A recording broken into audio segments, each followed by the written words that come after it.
All right, good morning. Here's another one about being careful of reconnecting with your family after foster care, because some of them are still stuck in that trauma stage. My family's been like that the whole time. Like I've got plenty of stories, and that's just kind of what I figured I was gonna do for this, is just talk about, like, hey, this is after my foster care experience, and my family has been just, there's a reason I was taken away from them when I was 5 and put into our grandparents' house for years, and then taken out of foster care, and I'm just trying to put up the stories as to, like, hey, these are my experiences, because all I dreamed about as a kid was I just wanted to be back with my family, my mom, my dad, my brothers and sister. So this is just my testament, I guess, to this is what it's like. I try to reconnect. I try to do everything I possibly could to, like, be a part of the family and just make a family. But personally, I found that finding a great woman and having, luckily, her side of the family is way more normal than mine. So making a family, too, is sometimes just the best way to do it, instead of reconnecting with the people who really caused the trauma and even went through it with you. Because my brothers and sister, like, they went through it with me, but I don't talk to my older brother and I don't talk to my sister. Anyways, here's one about my sister. Like, I was having problems with my sister for a while because she had the kids taken away.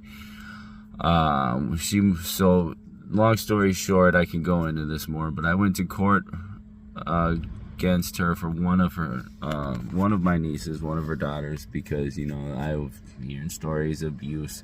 I only saw her slap her once, and I even said that in court. It was like, I haven't seen anything more than that, and I wasn't gonna lie in court. Like, I'm just not that person. I don't think anybody should, especially for or against family. Like, we should just be fucking honest.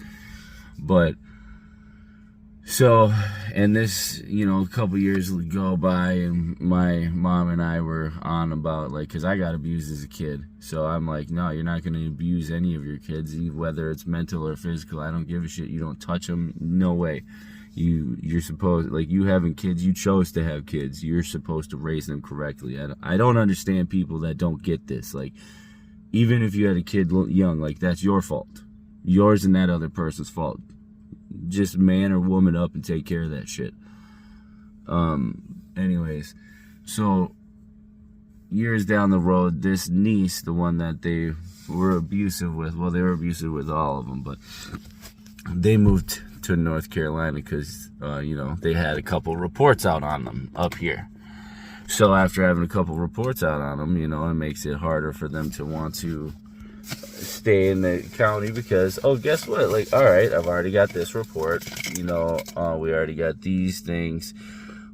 It's going to be easier to send them to counseling or take the kids away, legally. But so they were like, well, shit, we better get out of here. So we have some family in North Carolina, so they decided to move away from us, said specifically me and my mom, to North Carolina.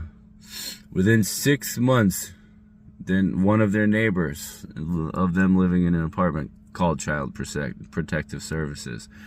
2 months later, another call, because one of the kids almost started the apartment on fire. Come back another year, same thing. They finally move out. They have to move into a place way out in the boons, like abusers love to do, is isolate themselves, right? So isolated themselves, living out there, and unfortunately, my niece, almost 15, gets diagnosed with Medulloblastoma or something like that, but it's the brain cancer in the cerebrum, and it transferred down to her spine. So, and I'm not talking to them at this time, and during this period of them transitioning to the house, they had the kids taken away to my little brother's house for a month for a temporary placement so they could go to anger management classes and this and that, because, like, the kids brought pictures and whatever. So they got legal stuff down there. They had their kids taken away for 30 days. Within a year and a half of them living there. It just goes to show you, man, the abuse doesn't stop. They just move because they wanted to continue it. And I'm not about that life. And I was calling them out and flipping out. Well, years later, they don't take care of my niece who's going through the cancer. She gets 3 different infections, like, within the first, like, year of her having this cancer, because they wouldn't clean their feeding tubes, they wouldn't clean the house. Like, I called Child Protective Services to try everything, like, whatever. Well, it got to the point of where we thought, like, oh, well, we don't know if she's gonna make it. And so we decided that we were gonna go to North Carolina and see her, because we had no clue. We just knew she was roughing it, and we didn't want to not be there for her. So as I was gonna go down there and see them, I let them know, hey, I'm gonna come down there with my wife, and my mom was coming with us, and my little brother. We were gonna come see her.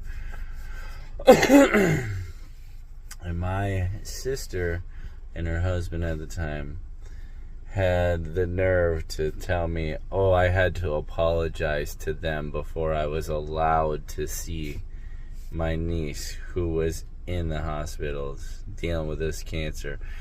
Meanwhile, my sister and her husband were barely at the hospital. They had somebody there. They weren't there constantly. They had somebody there here and there because they had 3 other boys to worry about, so whenever they were there, I mean, at least my sister was drunk. I don't know about the husband, but I talked to her on the phone, when it first happened, I didn't know what to really do or say or do anything. I just kind of contacted her, and then I just made a decision that, like, hey, I heard that she was being lonely in the hospital by her freaking self, and I was like, what? And then when her mom was there, she was drunk and on her phone. Like, what? You going through that? Getting brain cancer by yourself? And, like, all right, so I just made a choice. I decided I was going to call her every single day. I didn't give a crap what was going on or what was happening. I started calling her every single day. Started talking to her every single day. Didn't matter whether she picked up, called back or not. I just called, and either she picked up or I left a voicemail. So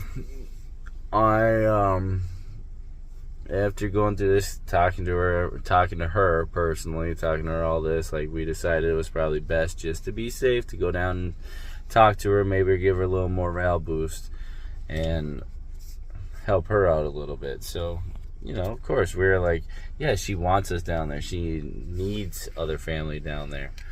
And this is what my sister and her husband have to say. You got to apologize to the things you said to us, or for the things you said to us, years prior, because I hadn't talked to them, obviously, because I thought they were pieces of shits. Like, I mean, you repeated the cycle, for God's sakes. Like, come on. Of course I'm going to feel like that. You know what I mean? Like, we went through it, not you. Like, my sister was there. She never got touched, but, like, she had to sit there and watch it. Don't get me wrong. Like, that's going through it in herself, and I'm sure there's guilt and whatever. I can sympathize for it to a degree, but to sit there and say, my daughter that's going through brain cancer really wants you to come down so you can help her out, boost morale, hang out with her for a week. But in order for you to do that and me to allow her to be happy, I need my little self-centered fix that you gotta apologize because I'm in control. It's my daughter, like that type of feel. And I was just like, hey, that's okay. I got taught very early how to lie and where to lie, like abusive parent or grandparents, alcoholic parents that were abusive at least to each other.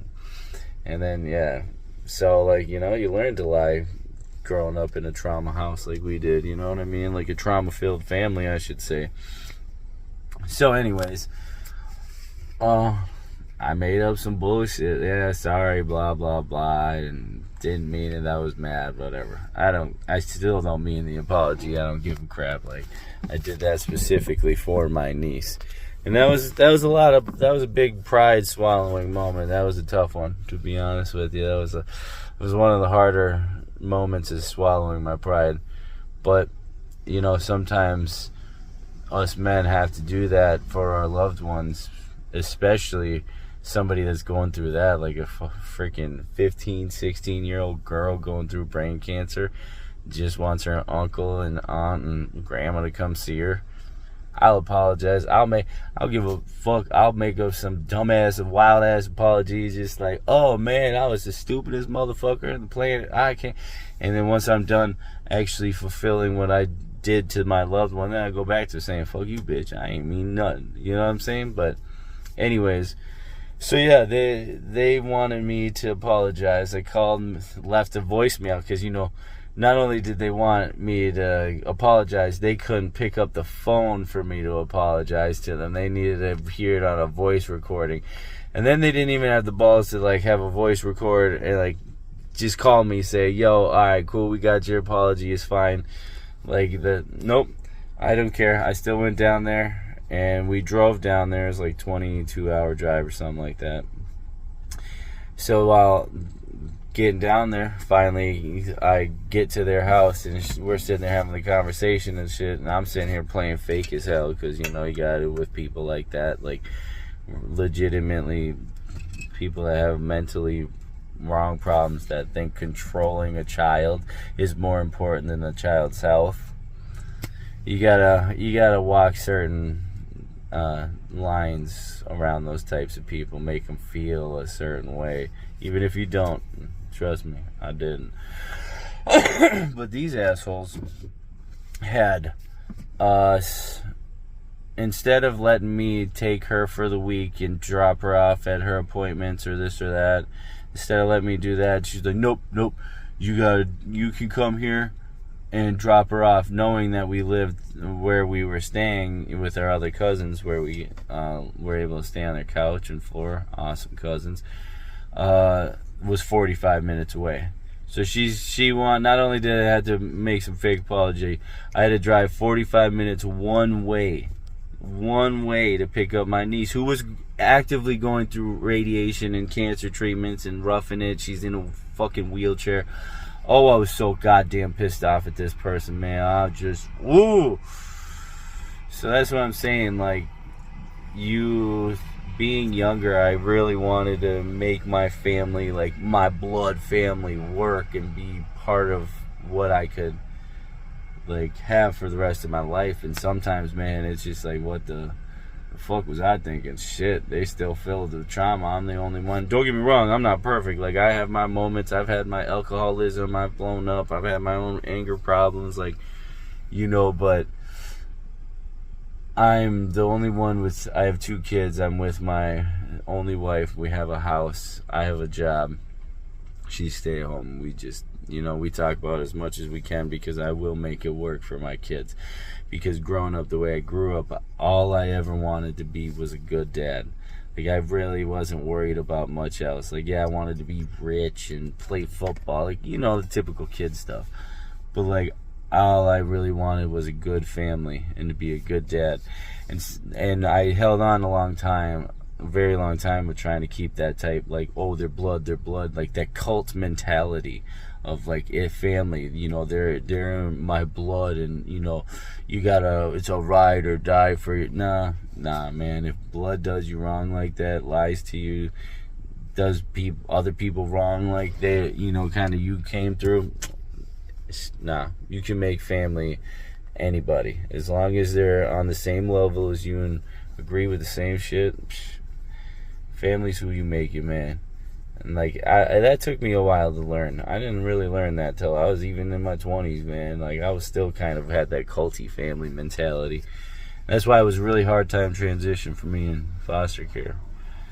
So, yeah, anyways, having to deal with that bullshit of oh, you got to apologize. You got to drive 45 minutes each one way, so an hour and a half just to hang out with her for the day. And you know what I did every single day? Woke my ass up at 5:30 in the morning. I got up there by about 6:15. Woke her ass up, and I didn't drop her off until about like 9 o'clock at night every night. So yeah, it was a lot for me during that week. A lot of driving, a lot of extra money. Not like my sister gave a shit. Not like her husband gave a shit how much extra money I had to spend on gas, how much extra fucking time I had to spend on the road just to see her. By myself too, because everybody else didn't want to drive, so I drove there by myself. I didn't mind. I used to drive a little bit across country for 3 years, so for work, so it wasn't that big of a deal. I don't mind driving. But yeah, so after that, what was it? Not even a full year later, my niece testified in court against her own mom, my sister, and now she lives up in Minnesota with my mom, her grandma, because my niece told everybody in court about how she was treated and how she wasn't taken care of, and like she made the judge and people cry because like telling her truth. So yeah, she's been up in the custody for the past 5-6 years now. So yeah, that's another story, just dealing with toxic family members, and after foster care and after a traumatic childhood, like trying to make a whole family work with the people who was like that trauma with you is really tough, especially when they're still stuck in their own trauma and can't get over it. Like for me, helping me get over my own trauma is having conversations with other people and talking to other people and telling. That's always been a way. And I was like, you know what, why not do it on YouTube? Maybe it'll hit somewhere. Maybe somebody will be like, yeah, that I resonate with that. Like, so yeah, that's just one other story of dealing with a toxic family member after foster care. And I don't talk to her. Like, I'll talk out of necessities just for my nieces and nephews. Well, my 2 nieces are old enough, and now it's all my nephews. Actually, another niece she just had. That's a whole different story. She just had another kid she had already custody taken care of. So yeah, another episode of that coming up. I'll keep making stories. I made a list, so I got more to talk about. What Trauma Family Files, maybe, or I'll come up with a name. We'll see. And if people watch it, cool. And if not, hey, at least I'm getting this shit out. Have a good day.